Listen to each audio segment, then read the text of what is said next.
Chapter 3. Madison made her bed as quietly as she could. Maisie and Annabelle had gone to visit a bar at some nearby town, probably shady, the night before, and were still fast asleep. Neither of them had bothered to even change into pajamas. They'd tossed their pumps near the door and fallen into their beds. She resisted the urge to condemn them. That's what her parents would do. Instead, she filled the coffee pot and hoped that would be enough to get them moving, out exploring. Out of the cabin, leaving her some peace. She hated writing in an occupied room. Danica was already out for the day. She'd been video chatting with her husband when Madison returned the night before, well after everyone had returned from supper. When Danica had finished with her call, she'd told Madison what had happened while she'd been out by the quiet little river. They'd all gone down to eat, and Maisie complained about the rough seating. It had been a long trestle table where they'd sat with the other guests. As soon as they sat, Randall had come in, and both Maisie and Annabelle had tried to wave him over.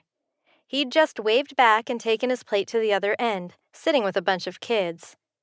Hearing about the large man settling in with a bunch of raucous kids almost made her chuckle. Quiet Randall wouldn't know what to do around Maisie. There was no in-between with her, all business or all pleasure, and he would be seen as all pleasure to her.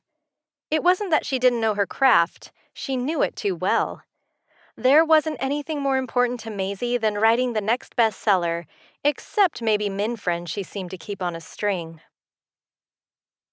Madison had been there, had felt the drive to be on that list, had played the list and been on it 4 times. But now, things were waning. Something hadn't worked, and now she hadn't seen the list in a year. Her publisher was angry about it, but she felt helpless to fix the problem. Her heart wasn't in it, and her readers had noticed. If she knew how she'd gotten there in the first place, she'd try to do it again.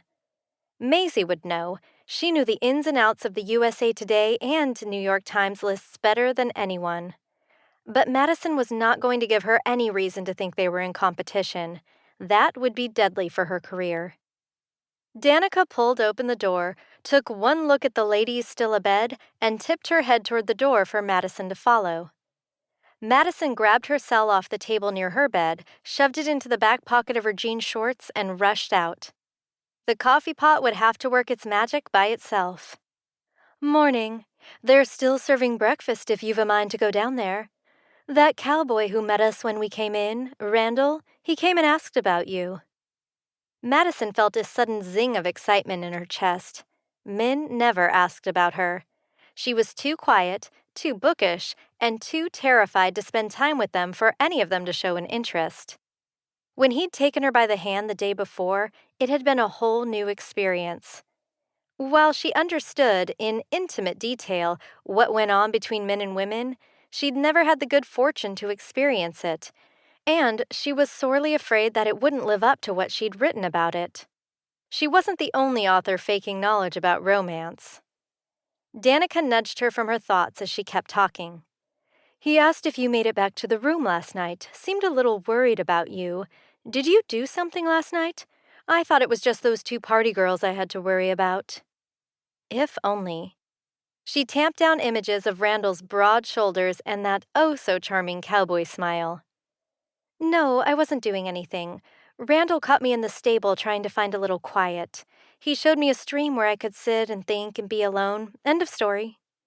Danica snorted and quirked an eyebrow. "Or beginning of story. Don't tell me his little introduction wasn't a total meet-cute."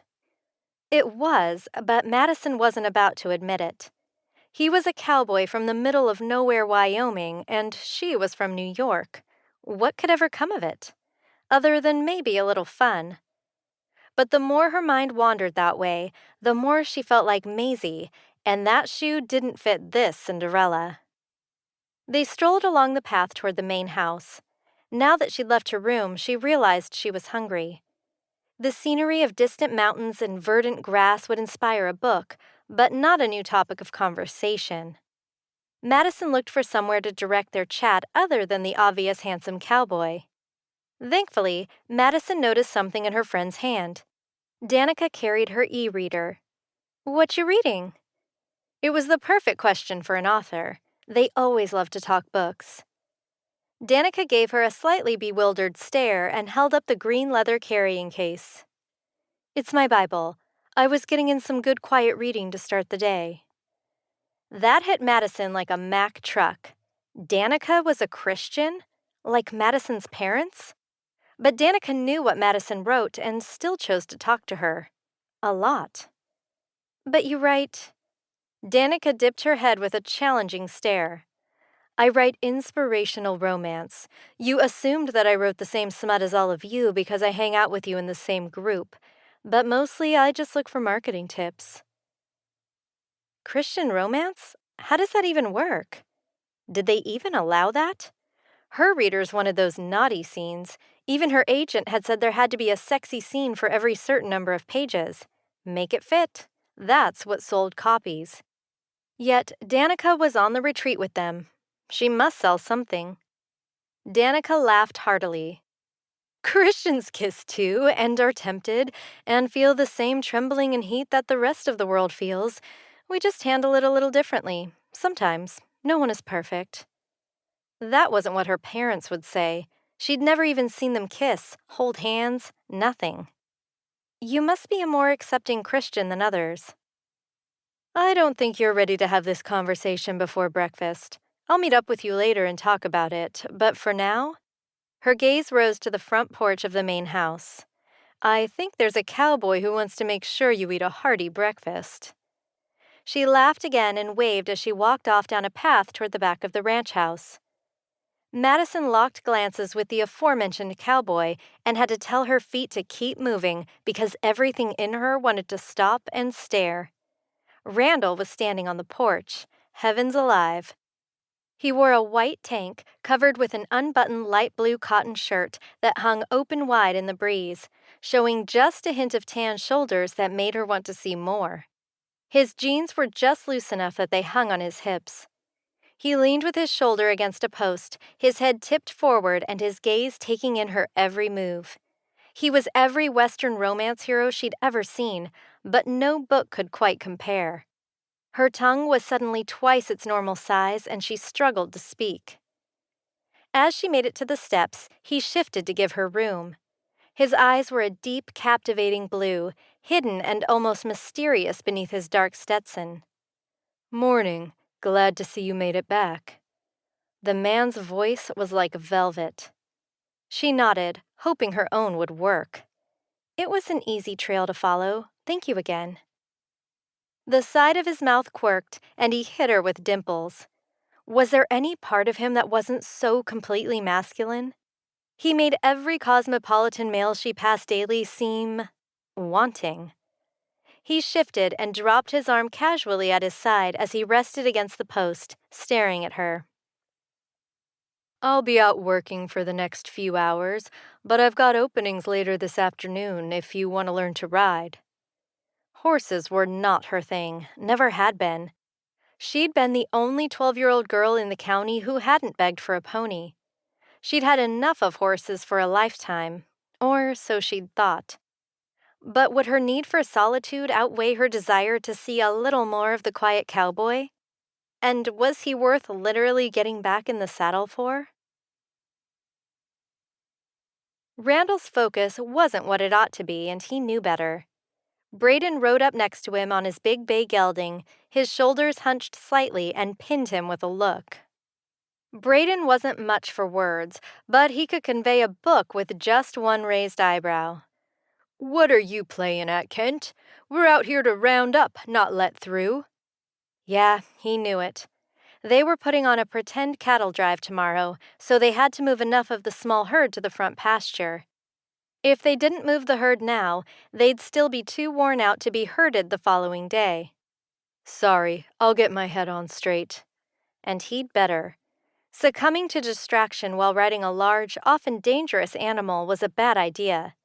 It was even worse when working with stubborn, ornery cattle. He looped his lasso around the pommel and cut Maverick to the right, forcing a couple head to veer off back to Braden. If he could focus now, he could relax later. Luke paid him for interacting with the guests from 2 in the afternoon until about 8 in the evening, with trail rides, riding lessons, and helping Braden with the cattle. He didn't want any shenanigans because a lawsuit would bring the whole ranch down. It didn't really matter, though, because his mama had taught him shenanigans could stay at a minimum anyway. He could indulge all he wanted after a gold band was involved. They finally got the cattle into a holding pen where they could mill about and calm down before tomorrow. They were pretty placid animals, but after being herded, they spooked easily for the next day or so. The roundup and move had taken much longer than they'd planned, and he was ready for a run under the shower before he went to lunch. A quick check of his phone said he hadn't much time. Braden pulled to a stop. "You going to go catch some lunch?" "I need a minute to spruce up before I let any paying guests see me." Braden laughed, a low rumble in his chest. "Don't bother. This is a dude ranch. They best get used to the work going on around them. Wash your hands and tuck in." If there were no chance that Madison would be there, he'd agree. But he'd already given her a less than desirable impression when he'd offered his sweaty paw the day before. No chance he'd walk in there smelling like a lathered horse and have her turn up her nose at him, and for good reason. "Sorry, man. I guess I'll join you when I finish. Won't take but a few minutes." He dipped his head to let Braden know he'd be off, and the foreman nodded in return. Though Braden wasn't much for talking, he was a good sort.